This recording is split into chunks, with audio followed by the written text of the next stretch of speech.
Magandang umaga, Bagong Pilipinas. Narito ang Police News Express sa oras na ito.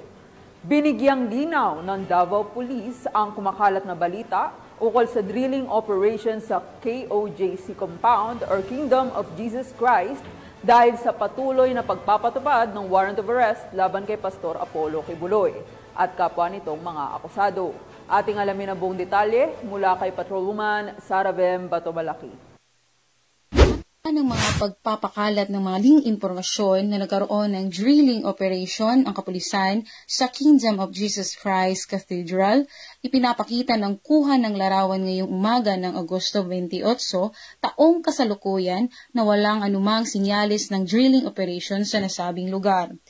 Ayon sa mga otoridad, ang operasyon ay sinasagawa sa ilalim ng mahigpit na pagsunod sa batas at legal na proseso na walang isinagawang drilling operation sa loob ng katedral. Patuloy na hinihimok ng kapulisan, hindi lamang ang mga miyembro ng KOJC, kundi pati na rin ang lahat ng mga Pilipino na suportahan ang pagpapatupad ng batas at pagsunod sa legal na proseso.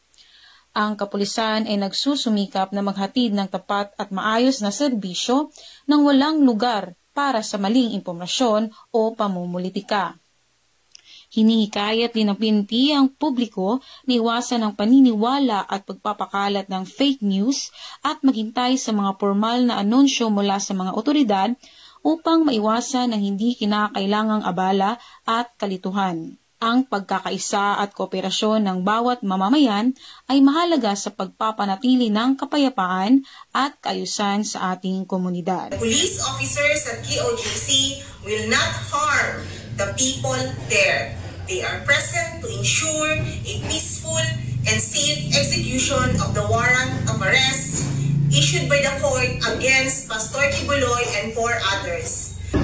Mula rito sa KOJC Compound, Davao City, ako ang inyong PNN correspondent, Patrolwoman Sara Bem Batobalaki, alagad ng batas, tagataguyod ng Balitang Pulis.